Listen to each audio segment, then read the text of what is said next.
here we are,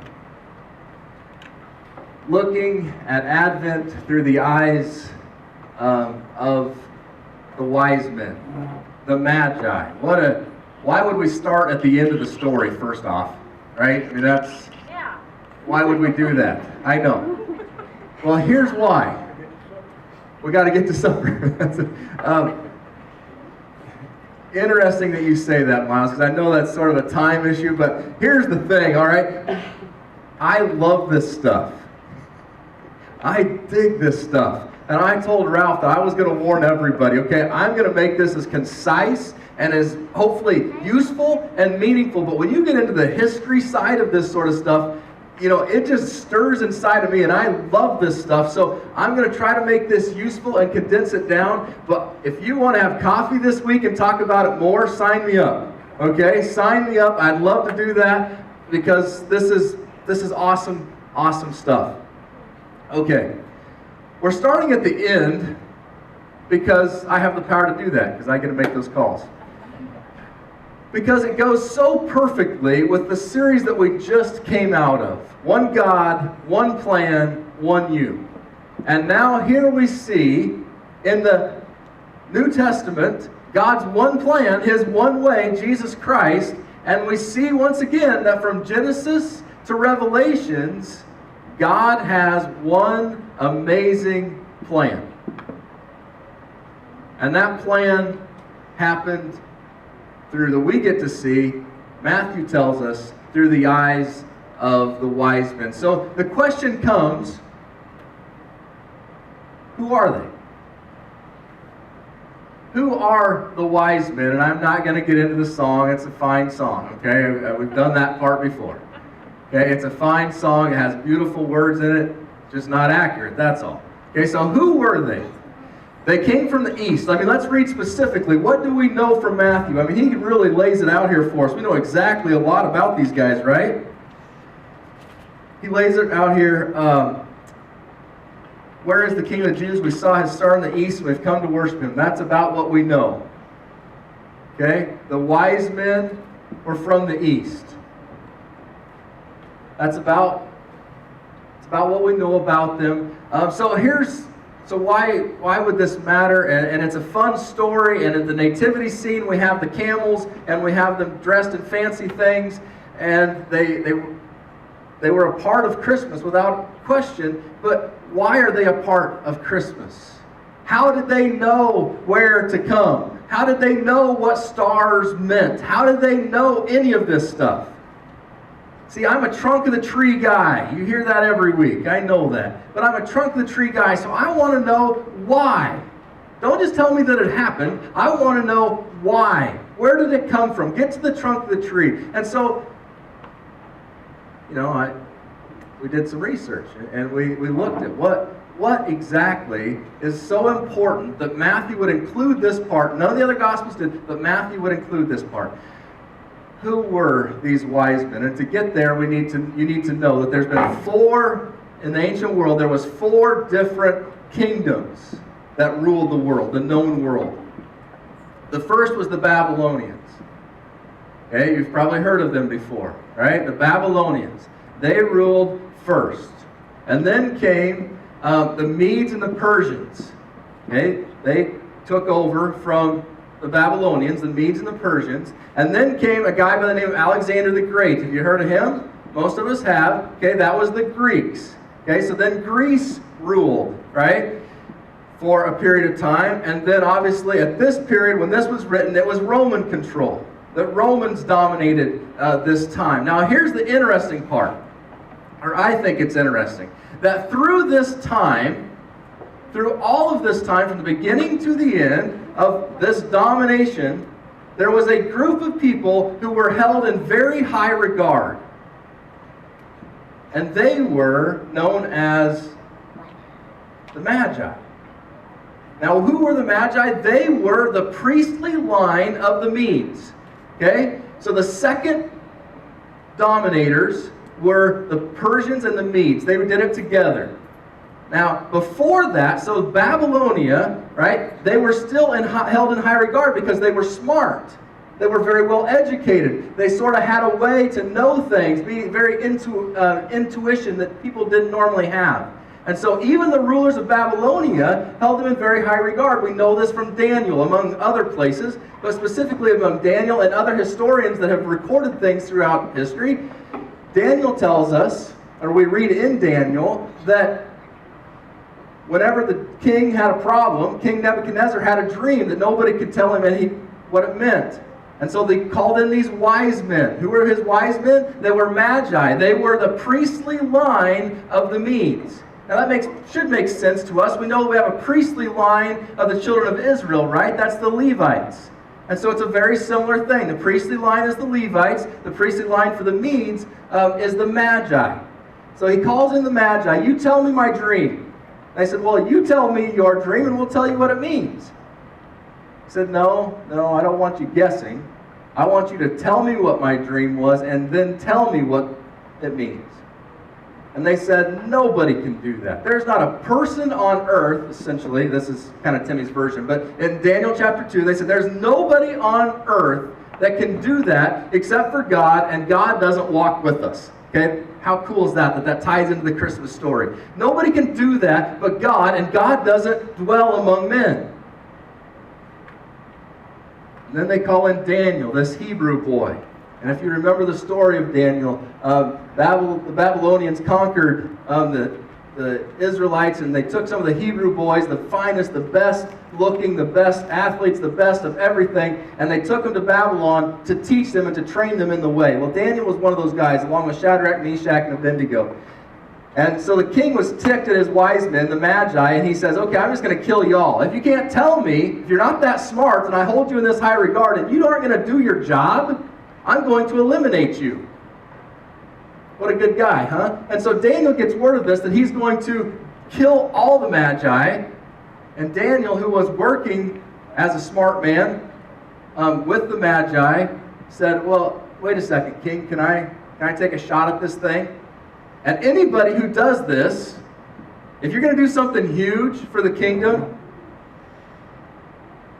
Joshua, if you're going to do something huge for the kingdom, the best thing you can do is get your table around you to pray with you, right? And that's exactly what he did. He said, Daniel was like, okay, Shadrach, Meshach, and Abednego, I need some help here. I need you to pray with me that we do the right thing here, because God's going to make a move, and I need to know that what this dream is. And so they get praying with him. He walks in. He tells the king not only the meaning of his dream, but he tells him the dream itself. And if you don't believe me, you can read Daniel 2. And all of a sudden, what does Daniel get? Daniel gets promoted to the chief of the wise men. The chief, and put over charge of the Magi. And so here's this group that's held in high regard all across all of these dominators, right? Of the known world. And now you have Daniel, who is able to train them at this point in time, and he trains them in what? The Old Testament, right? He trains them in what he knows to be true about the one true God, one plan, one you. He teaches them that. And so here, next generation, guess what? They had some different things. Magi, they were both astronomers and astrologers. Astronomy is simply science, tracking the stars and looking at it. Astrology is not. Astrology and astronomy are not the same thing. One is superstition, basically, and the other one is true, that you can see the stars go, and they dealt in both of it. And then they saw, through the training of Daniel, what does this mean? And so they learned to read the stars and what that means, and what that would mean in the kingdom, and what that would look like in the Old Testament. So move that ahead to the next ones, to the Greeks. Guess who is still held in high regard? The Magi. Move that on to the Romans. Guess who is still held in high regard? The Magi. But here's the thing. I was going to do this by a slide, and then I decided that my fancy artwork would probably be better. So here we go. Over here on the east, Well, I'm going to flip it around here, okay? I'm going to say that this is the Roman world, and this is the Mediterranean Sea, okay? I should have done it the other way. This will be the Mediterranean Sea. All right. This is the Roman world, okay? And they own all of this. They dominate everything around the Mediterranean Sea. And then, this isn't great geography. This is why I didn't use just the plain map up there. But this illustrates the point very well, or I think it illustrates the point very well. They own all of this stuff. All these little countries, those cities. And then over here, you have the Parthian empires. Have you ever heard of that? Of course we have, right? You all are history nuts. You love this stuff. I know, as much as I do. I can tell. Okay. Yeah, so the Parthian empire is over here. And this is not exactly what the geography looks like, okay? That's the point. That's why I'm doing this. But somewhere in between here is this itty-bitty little piece called Israel. You have this king, these great dominators here, and you have the powers of the east and the powers of the west, and in between here is Israel. Now we know at this time that it's under Roman control. Right? So the Romans control this, but it's still Israel. Now, King Herod was called King of the Jews because his daddy was in Jerusalem and ruled Jerusalem, and they said, well, here's what I'm going to do. I'm going to give you everybody outside of that and let you say that you're king of the Jews. So you keep the Jews under control in all these little towns that nobody really wants to deal with. So you be king of the Jews. And so Herod was the king of the Jews. And he liked that title. He liked the control that he had from that. Let's continue on now. Does that make sense? Okay, so powerful over here, insignificant, teeny little shred. Now, when you think about this, he works for the Romans. He's king here. All of a sudden, the Magi, right, are over here, and they are, listen to this, king selectors. That's what they do over here. That's their job. They're wise. They read the stars. They look at all this stuff, and they pick the next king. That's their job. So as they're going about trying to pick the next king, they're growing in power, and their king is a dud. This is history speaking. Their king is not a good leader. But they're growing in power anyway. And they're saying, we can take Rome. This is the time that we can do this. We can take Rome. We just need a new king. We need a king that's powerful and a great leader. We can do this thing. They're excited about this. So all of a sudden, poof, a star appears. And the Magi are saying, all we need is a new king. Poof, the star appears, and they are on their donkeys, or camels, or Corvettes. I don't care what you say they're in. But they're headed to find their new king because they want to control the world. It's not a bad thing, right? Well, that is a bad thing, but that's what their motivation is. And so, you want to know why the king of the Jews, Herod, was agitated? He was scared to death. That he knew that these powerful people over here, these king selectors, came to his land and said, who's the next king? We're picking the next king. We've seen his star. It's only a matter of time. Where's the king? And so he knew that not only was he dealing with this power over here, but he was representing a piece for Rome, that if he lost it, and they actually got a powerful king, all of Rome was in trouble. Now we read this and we think, well, he probably just strolled into town with the three kings, right? That's not how they rolled. They rolled with a crew. I mean, they rolled heavy. They rolled with robes. They showed their power. They were powerful in the east, and they showed it. And so when they went somewhere, they showed their power. And so he looks out his window, and he doesn't see three older dudes with beards with some frankincense and myrrh. He sees the threat of an army. And he was terrified. Was he a bad man? Yeah, history tells us. Without question, he was a bad man. But he was terrified. And sometimes when you're terrified, you make decisions that aren't the best. Okay, so not to give him any due, but he was terrified and he acted accordingly. So, having said all of this, what in the world does that have to do with us? I love the history part, okay? But if that doesn't convert to making a difference in our life, what's the point? We got to the trunk of the trunk of the tree, and the tree said God was on the move from here to here, and guess what? He showed up at Christmas. He showed up, and the king was born.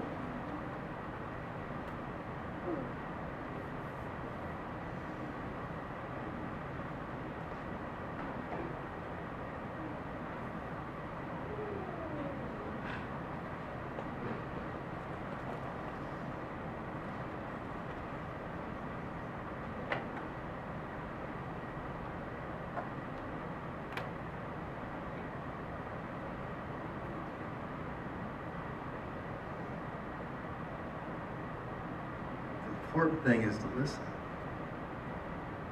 The anticipation. You know something's going to come out of my mouth. The king is born. Anticipate. Right? How do we anticipate it? Listen. How many of you have played hide and go seek at some point in your life?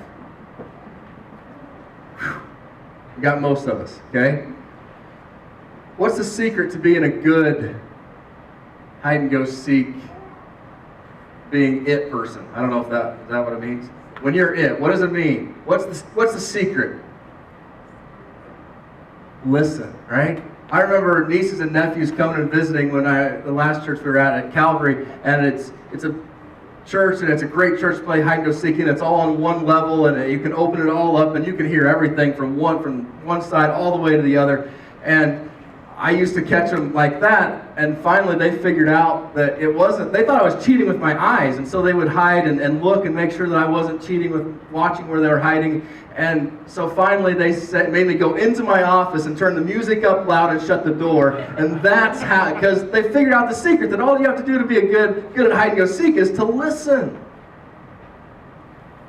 Well, I think that's what Advent's asking us to do, is listen. The Magi were open to listening. They wanted a king. So where did they go? They went back to their scrolls that Daniel had given them. And they started reading. So what's this king going to look like? We need a king. What's this going to be? Let's listen. Let's listen. And so this Advent season, I guess my challenge to you would be, listen. What is God up to in your life? That's number one.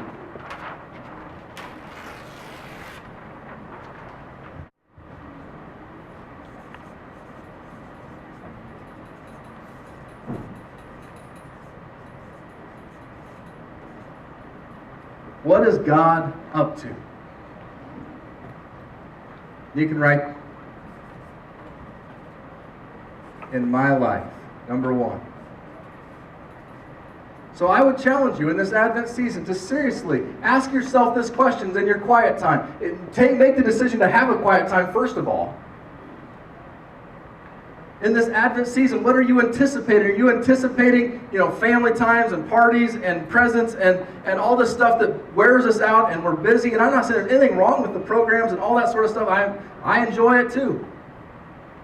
But in this Advent season, can we quiet our hearts and listen and ask ourselves, what is God up to in my life?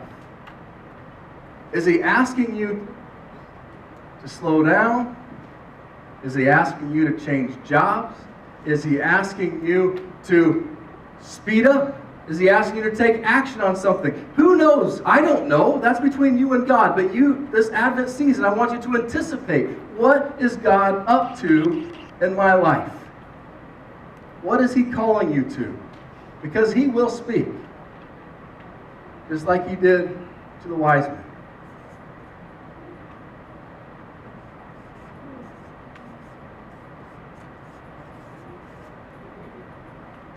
I would ask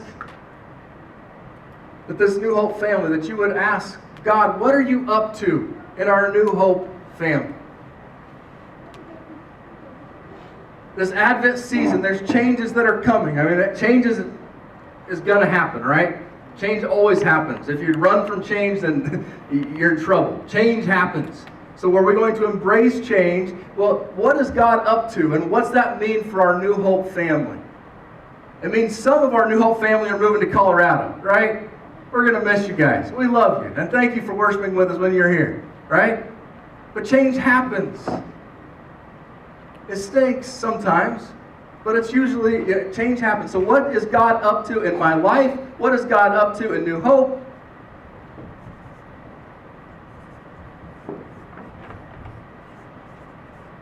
That may be one word. I capitalized the L. Everybody understand that? Okay. Siouxland. What is God up to in Siouxland? If you will seek and listen to God through your quiet time, whether that's just spending time alone with God in prayer, in His Word, seeking these times through conversation, through Wednesday nights, through craft nights, through walking down the middle of the mall, and all of a sudden you hear, "Oh, come all you faithful," and all of a sudden, boom, you've decided, I'm going to seminary because I'm going into full-time ministry, because that's what He's asked me to do. He says, "Come all you faithful." I don't think that's going to be your story, but it is a story, and it happened, and who knows what God is calling you to. One thing you can do in this is to go on the Right Now Media thing that we sent out. And if you aren't on that, get on our distribution list and you'll get an invite to that Right Now Media video thing. Because there's a great series right on the front page that talks about hearing whispers from God. It's a series from Bill Hybels, and it's awesome. Hearing whispers from God. What is God up to in my life? One ear towards heaven, one ear on earth. What is God up to in my life? What is He up to in New Hope? And what is He up to in Siouxland? This Advent season, don't waste it doing the same old thing that we always do. There's nothing wrong with time together with family, but if you ask these questions right, your time with family will be richer. There's nothing wrong with office parties, but if you ask these questions right, your office parties will be richer. There's nothing wrong with programs, but if you ask these questions right, your programs are going to be richer. This Advent season, please do like the wise men and listen, because God is speaking. Let's pray.